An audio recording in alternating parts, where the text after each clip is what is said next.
Hello students. आज का जो टॉपिक है that is what budgetary control. ठीक है, तो व्हाट इज बजटरी कंट्रोल? देखो, नाम में ही सब कुछ लिखा हुआ है। बजटरी कंट्रोल का मतलब क्या? बजट बनाओ और उसके हिसाब से कंट्रोल करो, है ना। अब अगर मैं तुम लोगों के भाषा में एक बात करूं तो मेरे को सिर्फ एक बात बताना। मान लो मेरा सैलरी है 50,000, ठीक है, और मेरा एक फ्रेंड है जो उतना नहीं कमा रहा है, उसका सैलरी है 10,000। ठीक है, लेकिन कैसे है कि मैं जो है 50,000 आता है और मेरा जो खर्चा है वो 60,000 है। ये भी खरीदो, वो भी खरीदो, दीदी ने बोल दिया वो खरीदो, तो चलो ले लो, वो ले लो, बच्चे लोग ने बोला वो चाहिए, हाँ पापा वो सब ले लो। मेरा जो फ्रेंड है जिसका सैलरी 10,000 है, वो हर महीने 2,000 का सेविंग करता है। हर महीने 2,000 का सेविंग करता है। तो मेरे को उसने एक दिन बोला, अरे मैंने आज ना 2 लाख रुपए का एफडी किया। कितने का एफडी किया? 2 लाख। तो मैंने बोला, अरे कैसे रे, तेरा तो पगार सिर्फ 10,000 है। अरे नहीं यार, इतने सालों से थोड़ा थोड़ा थोड़ा थोड़ा करके पैसा जमा कर रहा था, तो मैंने फिर इधर उधर से थोड़ा थोड़ा कुछ इन्वेस्टमेंट किया था, तो अब मेरे पास टोटल अमाउंट करके 2 लाख रुपए बड़ा अमाउंट हो गया, मैंने उसको एफडी कर दिया। मैंने बोला कैसे यार, तूने ये चमत्कार कैसे किया? बोले कुछ नहीं, तो मैंने खाली बजट बनाया अपना कि भाई ऐसे ऐसे इतना, यहाँ पे इतना खर्चा होना चाहिए, यहाँ पे इतना खर्चा होना चाहिए, यहाँ पे इतना खर्चा होना चाहिए। और मैं जब भी खर्चा करने जाता था तो मैं सोचता था, अरे यार नहीं, ये मेरे बजट के बाहर जा रहा है, ये मेरे औकात के बाहर जा रहा है, तो इसको नहीं करना चाहिए। और मैं उस हिसाब से खर्चा करता था, तो मेरा सेविंग हो जाता था। तब मुझे समझ में आया कि पेमेंट कितना है ना, वो इम्पोर्टेंट नहीं है। इम्पोर्टेंट ये है कि तुम तुम्हारे पेमेंट का यूज कैसे कर। तो इसीलिए फिर मैंने भी बजट बनाना स्टार्ट किया। मैंने भी मेरा सैलरी देखा, सैलरी के हिसाब से खर्चे देखे, उसमें वाइफ का, घर का, बच्चों का, खिलौने का, सबका मैंने प्रॉपर बजट बनाया। और तब मैंने देखा कि अरे यार, 50,000 में से तो मेरा भी 10,000 का सेविंग होगा, राइट। तो वैसे ही बिजनेस में भी क्या होता है, वो लोग जब बजट बनाते हैं तो उनको समझ में आता है कि कौन से एरिया में, कौन से सेक्टर में, कौन से फंक्शनल एरिया में कहाँ पे कितना खर्चा करना चाहिए। तो वो लोग अगर उसका बजट बना के रखेंगे ना, तो एंड में उन लोगों को अच्छा होगा ये देखने के लिए कि भाई मैंने इतने का बजट बनाया था, इतना खर्चा हो गया। कहीं पे कम खर्चा होगा, कहीं पे ज्यादा खर्चा होगा, तो एटलीस्ट उन लोगों को अगले प्लानिंग के लिए थोड़ा सा हेल्प होगा। समझ में आया व्हाट इज बजट? ठीक। तो बजट के हिसाब से अगर हम लोग अपने खर्चे को कंट्रोल कर पाते हैं तो that is known as budgetary control. ठीक है, ओके। अब बहुत सारे स्टूडेंट्स लोग को ना कंफ्यूजन होता है, sir what is the difference between budget and standard. कहीं कहीं तो हम लोग स्टैंडर्ड को ही बजट बोलते हैं, बजट को स्टैंडर्ड बोलते हैं, मतलब दोनों है क्या? What is the difference? देखो, मैं तुम लोग को एक बात बताता हूँ, बहुत ज्यादा सिंपल है। स्टैंडर्ड का मतलब क्या होता है? बेसिकली अगर मैं बात करूँ तो स्टैंडर्ड का मतलब होता है इंडस्ट्री स्टैंडर्ड। जैसे फॉर एग्जांपल मैंने बोला कि चलो मेरे को इस पेन का कॉस्ट बताओ। मैंने तुम लोगों को पूछा, चलो इस पेन का कॉस्ट बताओ। ठीक है, चलो मेरे को शाम तक बताओ। तो तुम क्या करोगे? इस पेन का मान लो मेरे से तुम लोगों ने फोटो ले लिया, तुम जाओगे मार्केट में, पूछोगे सर ये पेन कितने का है, कितने का, कितने का, कितने का। ऐसे एक 4-5 दुकान में जाके तुम जब पूछोगे तो तुमको पता चल जाएगा कि ये पेन जो मार्केट में बिक रहा है, फॉर एग्जाम्पल ये है 25 रुपए का, बराबर। तो अब तुम आके मेरे को बोलते हो, सर ये जो पेन है वो 25 का है। तो मैंने तुम लोगों को क्या बोला? अरे ये पेन तो 20 रुपए का है। तो मैंने जब तुमको 20 बोला, तो मैंने 20 कैसे बोला?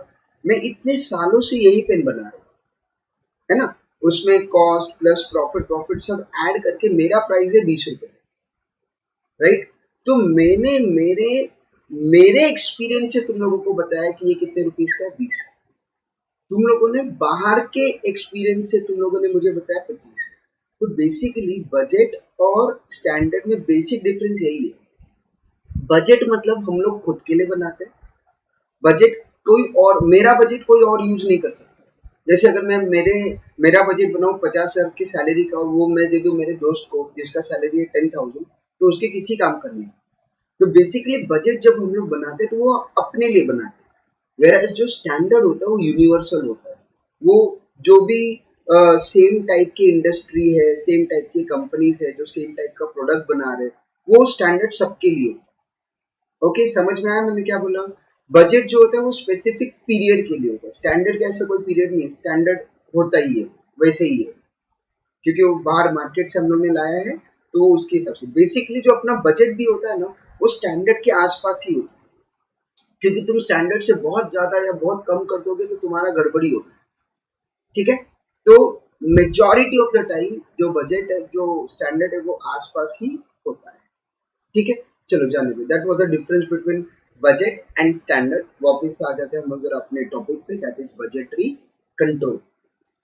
ठीक है, अब अब कैसे है कि मुझे मेरा बजट बना के मेरे को मेरे कॉस्ट को कंट्रोल करना है। ठीक है, अब मुझे एक बात बताओ, जैसे मैंने तुम लोग को बोल दिया मेरा सैलरी 50,000, अब मुझे बजट बनाना है। तो अगर मुझे मेरा सैलरी 50,000 है, ये मालूम ही नहीं, और अब तुम बोल रहे हो चलो बजट बनाओ, क्या वो पॉसिबल है? अरे सर, बजट बनाने को तो क्या बना देंगे, बट मान लो मैंने बजट बनाया और बजट में खर्चा दिख रहा है 1 लाख का, और तुम्हारा सैलरी 50,000 है, तो काय का बजट है ना? तो कभी भी अगर तुम बजट बना रहे हो तो तुम लोगों को स्टार्ट करना चाहिए तुम्हारे रेवेन्यू से, तुम्हारे इनकम से, तुम्हारे सेल्स से। जैसे फॉर एग्जांपल, अगर मान लो मैंने कोई एक नया दुकान खोला और मेरे को ना उसके अंदर ना सब मेरे प्रोडक्ट, मेरे गुड्स भरने, ठीक है, दुकान में गुड्स रखने ताकि मेरा दुकान भरा भरा सा दिखे। मैंने क्या किया, 10,000 शर्ट लाके रख दी दुकान में, 10,000, क्योंकि मेरे पास बहुत पैसा था, तो मैंने 10,000 शर्ट लाके दुकान में रख दी। बोले चलो अभी कस्टमर आएगा और फटाफट में सब मेरे शर्ट को बेचो। मुझे बाद में पता चला कि ओवरऑल पूरे मार्केट में, जहाँ पे मैं उस दुकान को मैं ओपन करके आराम से शाने लोग के जैसे बैठा हूँ, वहां पे टोटल मिला के 200 बायर ही है। अब 200 लोग 10,000 शर्ट खरीदेंगे क्या? तो इसका मतलब नहीं, मेरा कैलकुलेशन ही गलत है। मेरे को पहले मार्केट का सर्वे करना चाहिए था, मेरे को पहले ये देखना चाहिए था कि वहां पे कितने लोग रहते हैं, कितने लोग बाहर का खरीदते हैं, क्या करते हैं, शर्ट खरीदते हैं, जीन्स खरीदते हैं, टी शर्ट खरीदते हैं, लोग वहां पे ऑफिस जाते हैं कि क्या करते हैं। मेरे को सर्वे करना चाहिए था कि वहां पे शर्ट का दुकान अगर मैं खोलता हूँ तो what will be the demand. तो जब मैं वो सर्वे करता, मुझे पता चलता अरे 200 लोग ही है शर्ट के बायर्स, 200 लोग, हर एक लोग अगर 2-2 शर्ट खरीदेंगे तो टोटल 400 शर्ट खरीद पाएंगे। चलो हम लोग 100 शर्ट एक्स्ट्रा रखेंगे, टोटल 500 शर्ट दुकान में रखेंगे, तो थोड़ा लॉजिकल है। ठीक है, तो वो सर्वे किए बगैर अगर मैं मेरा कुछ भी खर्चा करता हूँ ना, तो इट इज वेस्ट। इसीलिए हम लोगों के लिए जो सबसे इम्पोर्टेंट है, सबसे important, that is sales budget. कौन सा बजट? Sales budget.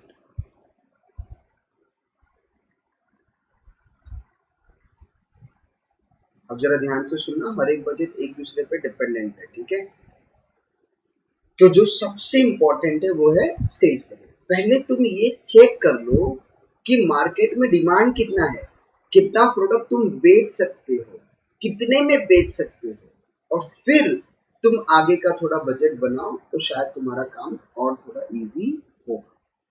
ठीक है, चलो, तो सबसे पहले सेल्स बजट। अब सेल्स बजट जो है ना, वो कैसे बनता है? पहली पॉइंट, अगर मान लो मेरा नया बिजनेस है, नया सेटअप डाला है, तो मुझे कोई दूसरा रास्ता नहीं है, मार्केट सर्वे ही करना पड़ेगा। मेरे को अलग अलग जो और भी उस एरिया में शर्ट के दुकान होंगे, जाके उन लोगों से बात करना पड़ेगा कि तुम कितना शर्ट रखते हो, कितना बेचते हो, कितना बिकता है, कितने में बिकता है, राइट। और लोगों से मेरे को और थोड़ा इंटरेक्शन करना पड़ेगा, मैं मेरे सर्वे टीम को भेजूंगा, वो लोग को बोलूंगा जाओ तुम क्वेश्चन लोगों को पूछो, देखो करो, ठीक है। तब जाके मेरे को ना कुछ आइडिया मिलेगा कि वहां पे उस जगह पे जहाँ पे मैं दुकान खोल रहा हूँ वहां पे कितने शर्ट बिक सकते हैं। सेकेंड, अगर मैं बोलूँ मैं पिछले 15 साल से मेरा दुकान उधर ही है, 15 साल से अगर दुकान उधर ही है तो तुम इतने सालों से शर्ट तो बेच ही रहे हो, तो तुमको ट्रेंड तो मालूम ही रहेगा कि यार मैं हर साल जितने भी शर्ट बेचता हूँ उसमें एक 5% 10% एक्स्ट्रा बिकता है ना। तो हम लोग अपने पास्ट के रिकॉर्ड से या फिर मार्केट के सर्वे से हम लोग ये सेल्स बजट बना सकते हैं, ठीक है। अब सर सेल्स बजट बनता कैसे? एकदम सिंपल है। सेल्स बजट बनता है units sold, units sold into selling price per unit. तो जैसे तुम लोग unit sold into selling price करते हो तो तुमको तुम्हारा सेल्स का अमाउंट मिल जाएगा और उसी को तो सेल्स बजट बोला जाता है। अंडरस्टूड? अब सेल्स बजट के अंदर तुम लोगों को करना क्या है? जैसे फॉर एग्जांपल अगर मैं तुम लोगों को बोलूं मैं 4 प्रोडक्ट बना रहा हूँ, कितना product? 4, A B C D. तो मुझे सेल्स बजट में चारों का अलग अलग बनाना पड़ेगा क्योंकि चारों का सेलिंग प्राइस भी अलग अलग होगा, कॉस्ट प्राइस भी अलग अलग होगा। तो मुझे चारों का ना बजट अलग से बनाना पड़ेगा, प्लस मैं बाद में ना चारों का टोटल भी ले लूंगा कि मेरे को पता तो चले कि मेरा टोटल सेल्स कितना होगा, राइट। दूसरा, अब मान लो मेरा एक ही प्रोडक्ट है, फॉर एग्जाम्पल मेरा एक ही प्रोडक्ट है, मैं एक ही प्रोडक्ट मार्केट में बेचता भी हूँ, लेकिन मैं क्या कर रहा हूँ, मैं अलग अलग एरिया में बेच रहा हूँ, नॉर्थ में, साउथ में, ईस्ट में, वेस्ट में, सब जगह पे मैं मेरे एक प्रोडक्ट को बेच रहा हूँ। तो बताओ अगर मैं हर एक एरिया में अगर मेरा प्रोडक्ट बेच रहा हूँ तो क्या हर जगह पे मेरा सेलिंग प्राइस सेम होगा? नहीं, क्योंकि अगर तुम लोग देखोगे जो प्रोडक्ट यहाँ पे मिल रहा है बॉम्बे में, वही सेम प्रोडक्ट अगर हम लोग कहीं गांव में चले जाए या फिर यूपी या फिर कहीं दूसरे जगह चले जाए तो सेम प्रोडक्ट का प्राइस सेम नहीं होता है, क्योंकि वहां पे उसको बनाने का कॉस्ट अलग होता है, यहाँ पे उसको बनाने का कॉस्ट अलग है। तो common sense selling price will also differ. तो इसीलिए अगर मैं अलग अलग एरिया में, अगर मैं अलग अलग सेक्टर में अगर मैं मेरे गुड्स को बेच रहा हूँ तो मेरा जो बजट बनेगा से नॉर्थ का सेल्स बजट अलग, साउथ का अलग, ईस्ट का अलग, वेस्ट का अलग, और फिर बाद में मैं उन लोगों का भी टोटल करके देख लूंगा कि मेरा सब जगह का टोटल मेरा सेल्स कितना होगा। अंडरस्टूड? तो basically what is sales budget? Unit sold into selling price per unit, ठीक है। चलो अब एक छोटा सा एग्जांपल ले लेते हैं। अगर मैंने तुम लोगों को ये बोला कि मान लो एक एग्जांपल कि मेरे 10,000 यूनिट्स बिकने वाले, 10,000 यूनिट्स, और एक यूनिट को मैं बेचूंगा फॉर एग्जांपल 5 रुपए में, तो मेरा कितने का सेल्स होगा? सर तब तो आपका सेल्स होगा 50,000। Very good. चलो, तो अब मेरे दिमाग में मुझे क्या रखना है, ध्यान दो। अब मैं 10,000 यूनिट्स बेचने वाला हूं, है ना, 10,000 यूनिट्स मुझे बेचना। अब सेल्स बजट के बाद जो अगला बजट है, नेक्स्ट बजट है, वो हम लोग कौन सा बनाएंगे? देखो, सेल्स बजट के बाद जो नेक्स्ट बजट है वो हम लोग बनाएंगे प्रोडक्शन बजट। ओहो,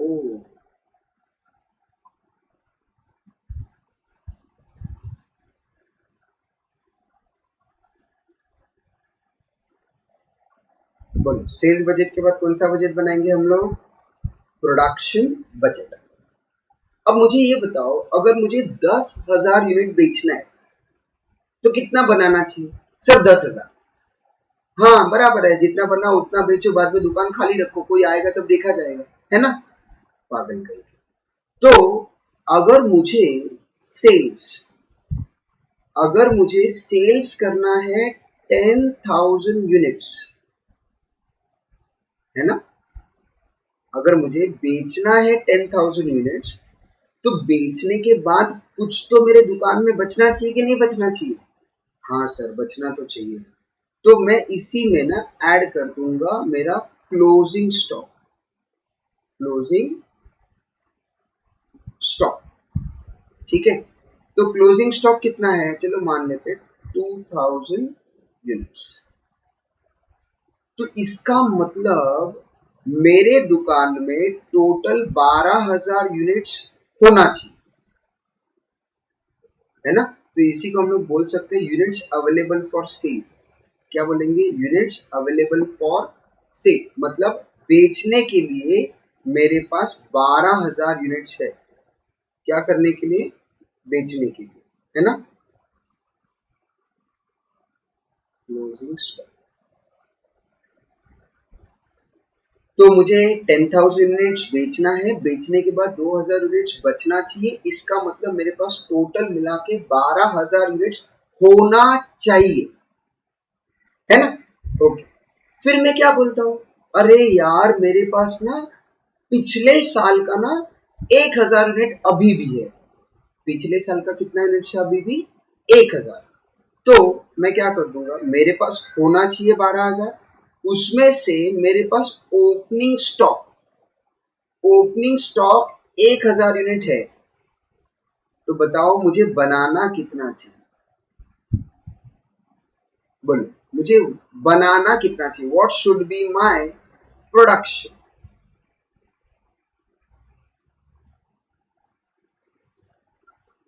सर मुझे बनाना चाहिए 11,000 यूनिट्स। समझा मैंने क्या बोला कि नहीं? तो फटाफट मुझे प्रोडक्शन बजट का फॉर्मेट बताओ। ये प्रोडक्शन बजट का फॉर्मेट अच्छे से आना चाहिए। मैं एक बार फिर से रिपीट कर रहा हूँ, जो प्रोडक्शन बजट है वो किस पे डिपेंड कर रहा है? सेल्स बजट पे। तुमको जब तक नहीं मालूम रहेगा तुम कितना बेचने वाले हो या तुम कितना बेच सकते हो, तब तक तुमको ये बिल्कुल भी पता नहीं चलेगा कि तुमको कितना बनाना चाहिए, राइट। तो अपने एग्जाम्पल में हम लोग कितना बेचने वाले? 10,000। 10,000 बेचने के बाद भी मेरे पास 2,000 बचना चाहिए। 10,000 बेचने के बाद अगर 2,000 बचना चाहिए, इसी का मतलब होता है मेरे पास 12,000 होना चाहिए। अगर मेरे पास 12,000 होना चाहिए तो मुझे 12,000 बनाना पड़ेगा। लेकिन फिर मुझे याद आता है, अरे यार मेरे पास तो ऑलरेडी 1,000 यूनिट पहले का ही बचा हुआ है, तो that is my opening stock. तो 12,000 में से 1,000 मेरे पास ऑलरेडी है, तो अब मैं कितना बनाऊंगा? तो I am going to produce 11,000 units. तो ये जो 11,000 यूनिट है उसको हम लोग बोलेंगे प्रोडक्शन बजट। क्लियर? अच्छा सर, अगर मान लो मैं प्रोडक्शन बजट भूल गया, मैं प्रोडक्शन बजट का ये जो फॉर्मेट आपने बोला है मैं भूल गया, तो क्या कोई वे है जिससे हम लोग उसको याद रख सकते हैं? हाँ है। ध्यान से सुनो, एकदम सिंपल सा वे है जो हम लोग ऑलरेडी 50 बार करते ही है। तुम लोगों ने न जाने कितनी बार ट्रेडिंग अकाउंट बनाया होगा। बनाया कि नहीं बनाया ट्रेडिंग अकाउंट? हाँ सर बनाया तो है। तो यहाँ पे हम लोग लिखते हैं ओपनिंग स्टॉक, यहाँ पे हम लोग लिखते हैं परचेस, यहाँ पे हम लोग लिखते हैं सेल्स, और यहाँ पे हम लोग लिखते हैं क्लोजिंग स्टॉक। बराबर है। अब अगर मैं प्रोडक्ट खुद बना रहा हूँ, अगर मैं प्रोडक्ट खुद बना रहा हूँ तो मैं परचेस क्यों करूंगा भाई? तो बस वही परचेस की जगह पे हमको कर देना प्रोडक्शन। ठीक है, परचेस की जगह पे क्या कर देना है? प्रोडक्शन। क्या हम खरीदेंगे नहीं, हम खुद बनाएंगे। ओके, चलो अब यहाँ पे अपने एग्जाम्पल से पुट कर दो। सेल्स है 10,000, क्लोजिंग स्टॉक है 2,000, ओपनिंग स्टॉक है 1,000। तो क्या मैं ये कैलकुलेट कर सकता हूँ? देखो फटाफट, 10 + 2 टोटल 12, 12 - 1 आंसर इज 11। ओहो, अब समझा सर ये बात। समझा अभी? चलो ठीक है, जब भी समझो तभी ठीक है। सो पॉइंट क्या है? What is my production budget? मैं कितना बनाने वाला हूँ, मैं कितना बनाने वाला हूँ किस पे डिपेंड करता है? सेल्स पे डिपेंड करता है। तो what is the format? Sales plus closing stock, बराबर। Sales plus closing stock minus opening stock, मुझे क्या मिलेगा? मेरा प्रोडक्शन। ओके, समझ में आ रहा है क्या? चलो अब ये जो मेरा प्रोडक्शन बजट है, ये जो मेरा प्रोडक्शन बजट है, उसी प्रोडक्शन बजट पे और बहुत सारे बजट डिपेंड करते हैं। अब भैया जो पूरा का पूरा खर्चा है, वो पूरा का पूरा खर्चा तो डिपेंड करता है ना कि तुम कितना बना रहे, राइट? तो प्रोडक्शन बजट पे पूरा का पूरा खर्चा डिपेंड करता है, ठीक है। हम लोग फिलहाल दो खर्चे का बात कर लेते हैं। प्रोडक्शन बजट पे डिपेंड करता है एज ऑफ नाउ दो बजट। सर कौन सा दो बजट बता रहे हो? देखो, budget number 1 is purchase budget. कौन सा बजट? परचेस। अगर तुमको प्रोडक्शन करना है तो खरीदना तो पड़ेगा ना।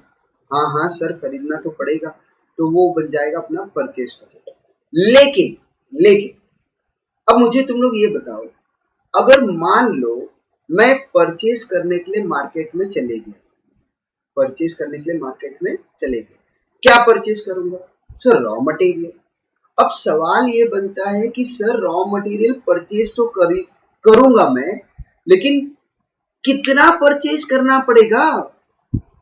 अरे भैया कितना परचेस करना पड़ेगा वो तो डिपेंड करता है कि तुम्हारा रॉ मटेरियल का कंजम्पशन कितना है ना। तो अगर मैंने तुम लोग को ये बोला कि मेरा जो रॉ मटेरियल का कंजम्पशन, क्या रॉ मटेरियल का कंजम्पशन, तो देख लेते हैं what is raw material consumption budget.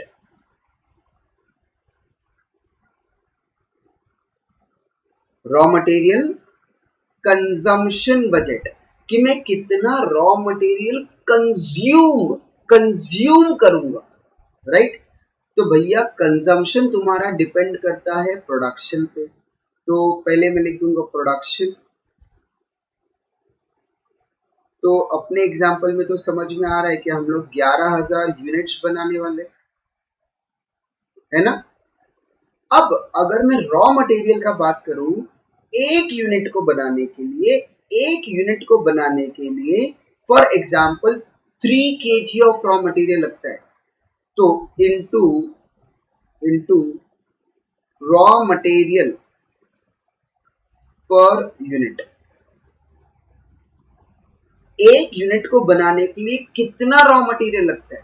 Sir एक यूनिट को बनाने के लिए ना 3 kgs ऑफ रॉ मटेरियल लगता है। अच्छा, तो बताओ फटाफट कितना आएगा? 33,000 kgs ऑफ रॉ मटेरियल मुझे कंज्यूम करना है। क्या करना है? कंज्यूम। मतलब अगर मेरे को साल भर में 11,000 यूनिट बनाने हैं तो मुझे साल भर में 33,000 kgs of raw material use करने हैं। तो ये 33,000 को हम लोग बोलेंगे रॉ मटेरियल कंजम्पशन बजट। क्या बोलेंगे? Raw material consumption budget. समझ में आ रहा है व्हाट इज कंजम्पशन? तो फटाफट बताओ कंजम्पशन किस पे डिपेंड कर रहा है? प्रोडक्शन पे।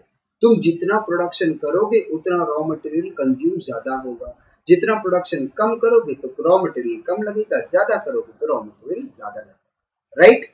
ओके। अब कंजम्पशन के ऊपर डिपेंड करता है कि तुमको परचेस कितना करना है, बराबर। चलो अब हम लोग आ जाते हैं नेक्स्ट बजट पे, रॉ मटेरियल परचेस बजट।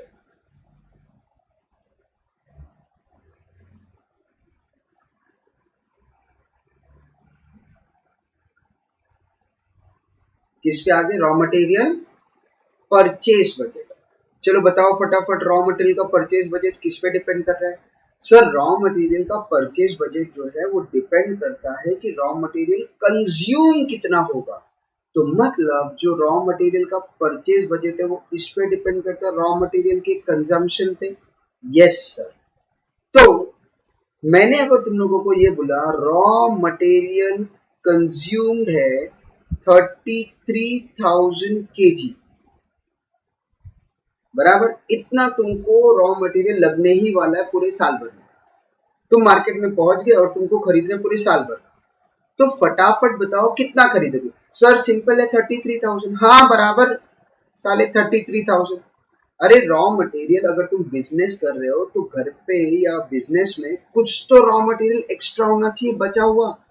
मान लो 33,000 इस साल में लगेंगे, अगले साल का क्या तुम रात को 12 बजे जाओगे उठ के लेने के लिए? कुछ तो तुम्हारे पास एक्स्ट्रा होना चाहिए। हाँ सर, तो चलो हम लोग ने ये बोल दिया कि मेरे पास 33,000 जो है वो मुझे रॉ मटेरियल कंज्यूम करना है, लेकिन उतना कंज्यूम करने के बाद मेरे पास क्लोजिंग स्टॉक, मतलब इतना कंज्यूम करने के बाद क्लोजिंग स्टॉक बचना चाहिए 7,000 केजीज। ओके, मतलब मेरे पास टोटल जो रॉ मटेरियल है वो 40,000 केजी होना चाहिए, राइट। अब उसमें से मैं क्या बोलूंगा, अरे सर मेरे पास तो ऑलरेडी पिछले साल का बचा है। हाँ तो मैंने पूछा कितना है भैया वो भी बता दूं, मैंने बोला 5,000 केजीज। तो फाइनली ये पता चला कि मार्केट में जाके मुझे 35,000 केजीज ऑफ रॉ मटेरियल क्या करना पड़ेगा। तो this is my raw material purchase budget, लेकिन याद रखना ये परचेस यूनिट्स में है ना, यूनिट्स बोले तो केजीज में, राइट। तो ये हो गया मेरा रॉ मटेरियल परचेस बजट कि मेरे को कितना रॉ मटेरियल खरीदना है ना। तो एकदम सेम टाइप से प्रोडक्शन बजट के जैसे ही है फॉर्मेट। तो बताओ फटाफट, रॉ मटेरियल का जो परचेज करने का बजट है वो किस पे डिपेंड करता है? Raw material purchase budget depend करता है कंजम्पशन। इतना मुझे कंज्यूम करना है, कंज्यूम करने के बाद इतना बचना चाहिए, मतलब इतना होना चाहिए, उसमें से इतना ऑलरेडी है तो मुझे इतना मार्केट से जाके खरीदना पड़ेगा, राइट। तो एग्जांपल में अपना कंजम्पशन कितना है, रॉ मटेरियल कंजम्पशन इज 33,000 तो मुझे कंज्यूम करना है, कंज्यूम करने के बाद बचना कितना चाहिए 7,000, मतलब होना कितना चाहिए 40,000। 40 में से ऑलरेडी कितना है 5,000, तो खरीदना कितना पड़ेगा 35,000। क्लियर? Yes sir. चलो, तो अब ये जो रॉ मटेरियल था वो हम लोगों ने किया यूनिट्स में। किसमें किया हम लोग ने? यूनिट्स में। अगर मैंने तुम लोगों को ये बोला कि मुझे अब पैसे भी तो लेकर जाने हैं खरीदने के लिए, राइट, तो मैंने मार्केट में फोन लगा के पूछ लिया भैया रॉ मटेरियल कितने का है, तो उन्होंने मेरे को बोला रेट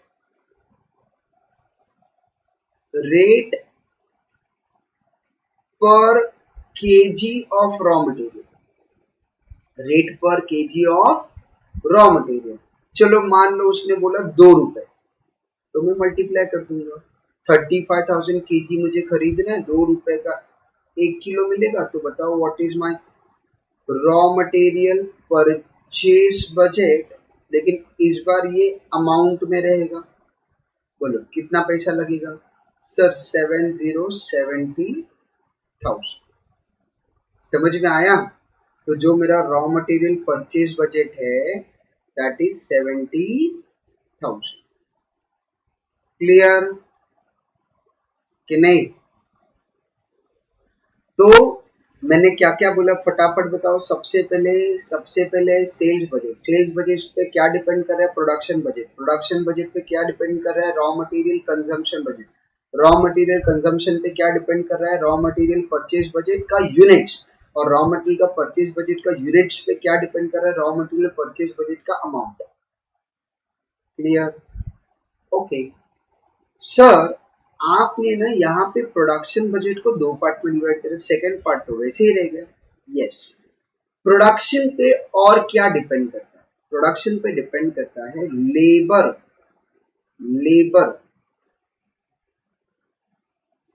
कॉस्ट बजट,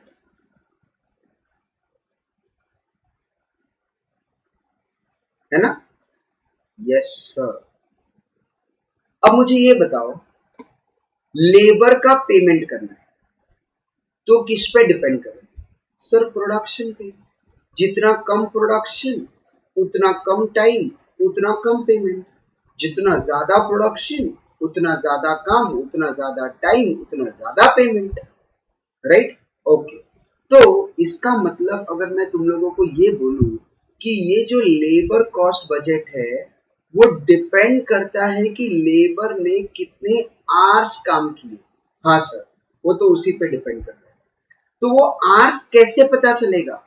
सर वो आवर्स देखो ऐसे पता चलेगा, पहले तो तुम देख लो तुम्हारा प्रोडक्शन कितना है। तो मैंने बोला 11,000 यूनिट्स, है ना? तो मुझे 11,000 यूनिट्स बनाना है। मैं ना इसी को मल्टीप्लाई कर दूंगा आवर्स पर यूनिट, मतलब एक यूनिट को बनाने के लिए कितने आवर्स लगते हैं। चलो मान लेते हैं 2 आवर्स। तो बताओ टोटल कितने आवर्स लगेंगे?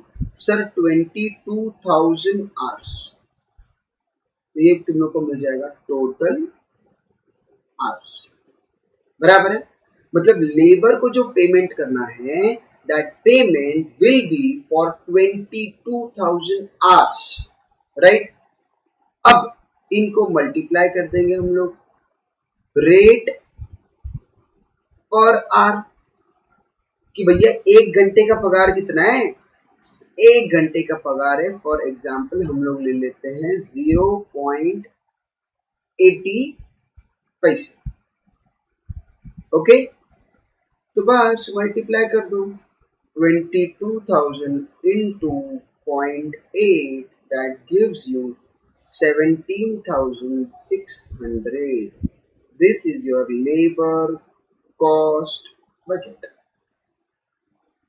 है ना simple? Yes sir, labour cost budget.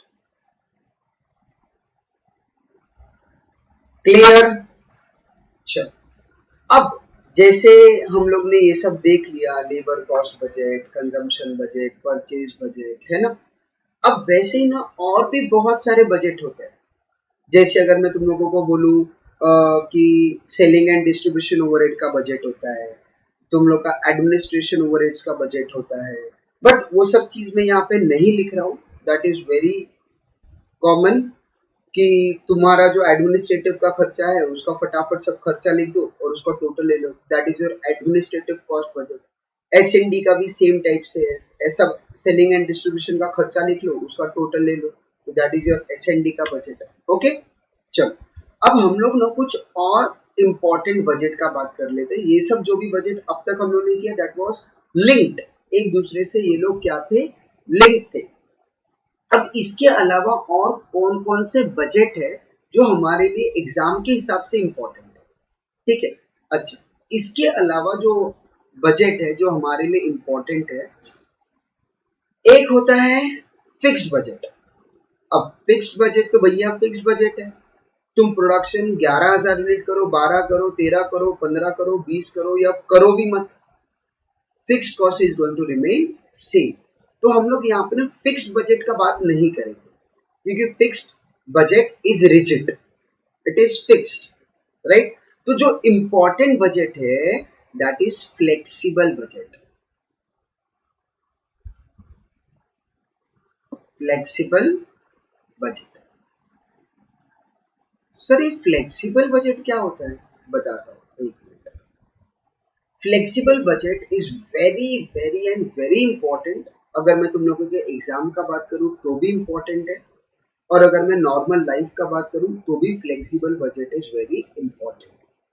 अब फ्लेक्सिबल बजट होता क्या है? देखो, अपन ने ऑलरेडी कॉस्ट शीट किया हुआ, हम सब लोगों को पता है, हम लोग ने मार्जिनल कॉस्टिंग भी किया और भी बहुत सारे चैप्टर्स किए कॉस्टिंग में। तो फ्लेक्सिबल बजट के अंदर इंपॉर्टेंट क्या है? We all know variable cost का क्या सेम होता है, बताओ फटाफट sir, per unit. Fixed cost का क्या सेम होता है सर, अमाउंट। तो लो, बात खत्म होगी। अब फ्लेक्सिबल बजट होता क्या है वो समझ लेते हैं। अगर मैंने तुम लोगों को ये बोला कि मैं बना रहा हूं फॉर एग्जाम्पल 10,000 यूनिट्स, कितना बना रहा हूं? 10,000 यूनिट्स। इस 10,000 यूनिट्स को बनाने के लिए जो मेरा वेरिएबल कॉस्ट है वो है 50,000। प्लस मेरा जो फिक्स्ड कॉस्ट है वो है फॉर एग्जांपल 30,000। तो मेरा जो टोटल कॉस्ट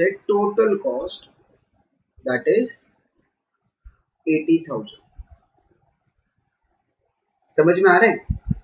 अब कैसे है, मान लो फॉर एग्जांपल अगर मैं तुम लोग को बोलूं मार्केट में डिमांड बहुत ज्यादा है, मैं बना रहा हूं 10,000, मेरे प्रोडक्ट का मार्केट में डिमांड बहुत ज्यादा है। अब मेरे दिमाग में क्या चल रहा है, अगर अगर अगर मैं 10,000 के जगह पे अगर मैंने 15,000 यूनिट्स बनाया ना सर, तो कितना खर्चा होगा, जरा मेरे को कुछ अंदाजा तो दे दो, तो मैं सोचूं कि मैं 15,000 यूनिट्स भी बना सकता हूँ कि नहीं। अब नॉर्मल केस में स्टूडेंट्स क्या करते हैं, 80,000 रुपए में कितना यूनिट्स बन रहा है, 10,000, मतलब एक यूनिट को बनाने के लिए 8 रुपए, तो 1,50,000 इंटू 8, तो सॉरी 15,000 इंटू 8, तो नॉर्मल कोर्स में बच्चे लोग बोलते हैं सर 1,20,000 रुपए लगेगा, 1,20,000। इट इज रॉन्ग, क्योंकि ये जो फिक्स्ड कॉस्ट है ना, ये जो फिक्स्ड कॉस्ट तुमको दिख रहा है ना, ये वाला, ये फिक्स्ड कॉस्ट तुम 10,000 यूनिट बनाओ या तुम 15,000 यूनिट बनाओ, it is going to remain same. तो ये 30,000 तो वैसे ही रहेगा। हाँ सर, ये बात समझ में आ गया। अब मुझे बताओ वेरिएबल कॉस्ट जो है, वेरिएबल कॉस्ट पर यूनिट का कितना आ गया, 5 रुपए। वेरिएबल कॉस्ट का पर यूनिट कितना आ गया, 5 रुपए। 50,000 divide by 10,000 gives you 5 rupees. तो यहाँ पे भी 5 ही रुपए लगेंगे। तो बताओ फटाफट, 15,000 into 5 gives you how much sir, 75,000। तो इसका मतलब जो मेरा खर्चा होने वाला है दैट इज 1,05,000 एंड नॉट 1,20,000। समझ में आ रहा है? तो 10,000 यूनिट्स के लिए 80,000 लगा, तो 15,000 के लिए कितना लगेगा, 1,05,000। क्लियर? अच्छा सर, अगर मैंने आपको ये बोला कि सर मेरा मार्केट में ना प्रोडक्ट का इतना कोई खासा डिमांड नहीं है, अगर मैं 5,000 यूनिट बनाऊं तो कितना लगेगा, 5,000 यूनिट्स। देख बाबा, तू 5,000 यूनिट बनाएगा ना, तो भी ये वाला फिक्स्ड कॉस्ट का खर्चा तो 30 रहेगा। हाँ सर, 5,000 इंटू वेरिएबल कॉस्ट का 5 रुपए के हिसाब से ये लगेंगे 25,000। तो जो तेरा टोटल खर्चा होगा 5,000 यूनिट को बनाने के लिए, दैट विल बी 55,000। तो 5,000 यूनिट को बनाने के लिए कितना खर्चा होगा, 55,000। क्लियर? अच्छा, अगर मैंने तुम लोगों को पूछ लिया what is total cost per unit, तो सर बहुत इजी है ना यार, तुम क्या करो, total cost per unit is equal to total cost divided by units. चलो पहला केस, 80,000 डिवाइड बाय 10,000 कितना आएगा sir, 80,000 divided by 10,000, so my cost per unit will be 8 rupees। Okay, दूसरा 1,05,000 ये मेरा टोटल खर्चा है और उतने में मैं बना रहा हूं 15,000 यूनिट्स। कितना बना रहा हूं, 15,000।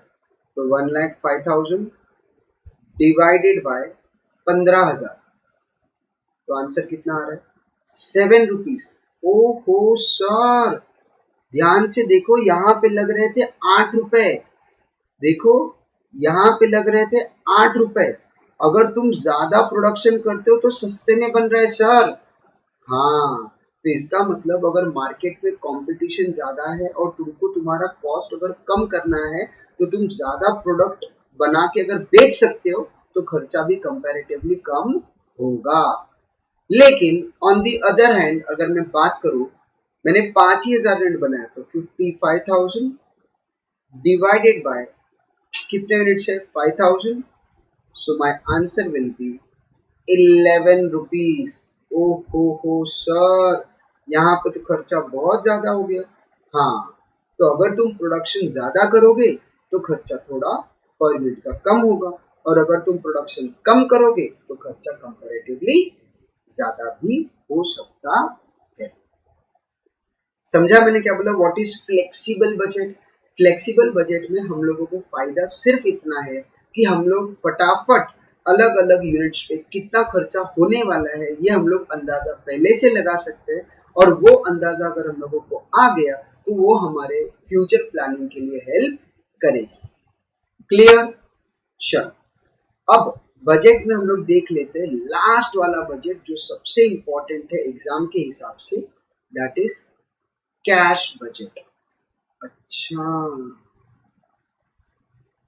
सर कैश बजट, हाँ, जब तक तुम अपने कैश का बजट नहीं बनाओगे तुमको कैसे पता चलेगा कि आने वाले दिनों में तुम्हारे पास कितना इनफ्लोज होगा, तुम्हारा कितना आउटफ्लो होगा। कुछ इनफ्लो आउटफ्लो में अगर कुछ गड़बड़ है तो तुम सोच तो सकते हो कि तुमको लोन लेना है कि क्या लेना है कि पैसे कहाँ से अरेंज करने, कुछ तो प्लानिंग बनेगा। तो इसीलिए cash budget becomes very important. तो कैश बजट कैसे बनता है? कैश बजट यूजुअली बनता है फॉर एग्जाम्पल 3 महीने के लिए, 4 महीने के लिए, 6 महीने के लिए, और मैक्सिमम टू मैक्सिमम 1 ईयर।